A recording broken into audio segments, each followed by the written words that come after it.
ស្វាគមន៍មកកាន់ការឲ្យតម្រុយឆ្នោតយួនលេខល្អច្បាស់របស់ Channel តម្រុយឆ្នោតយួនថ្ងៃនេះ Admin មានលេខល្អៗសម្រាប់ចែកជូនដល់ពុកម៉ែបងប្អូនយកទៅផ្សងសំណាងសម្រាប់ឆ្នោតយួនថ្ងៃទី14ខែឧសភាឆ្នាំ2026មុននឹងឈានដល់ការឲ្យតម្រុយឆ្នោតខ្ញុំបាទសូមចិត្តពុកម៉ែបងប្អូនមេត្តាជួយ Like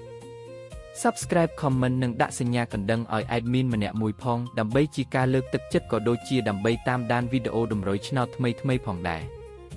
ឥឡូវកុំឲ្យខាតពេលយូរតោះយើងទៅតាមដានតម្រុយឆ្នោតយួនទាំងអស់គ្នាចំពោះឆ្នោតពីរលេខគឺមានលេខ23 12 39និង58សម្រាប់ ABCD សម្រាប់លេខអូសខ្ទង់គឺមាន10អូសនិង50អូសសម្រាប់លេខអូសចំពោះឆ្នោត3លេខគឺមានលេខ931គុណ424គុណនិង100គុណបាទឥឡូវនេះវីដេអូតម្រុយឆ្នោតរបស់ Admin គឺបានដល់ទីបញ្ចប់ហើយខ្ញុំបាទសូមជូនពរពុកម៉ែបងប្អូនដែលបានយកតម្រុយឆ្នោត Admin យកទៅផ្សងសំណាងជូនពរឲ្យហេងគ្រប់គ្នាចាក់ត្រូវគ្រប់គ្នាជម្រាបលាជួបគ្នាថ្ងៃស្អែកបន្តទៀត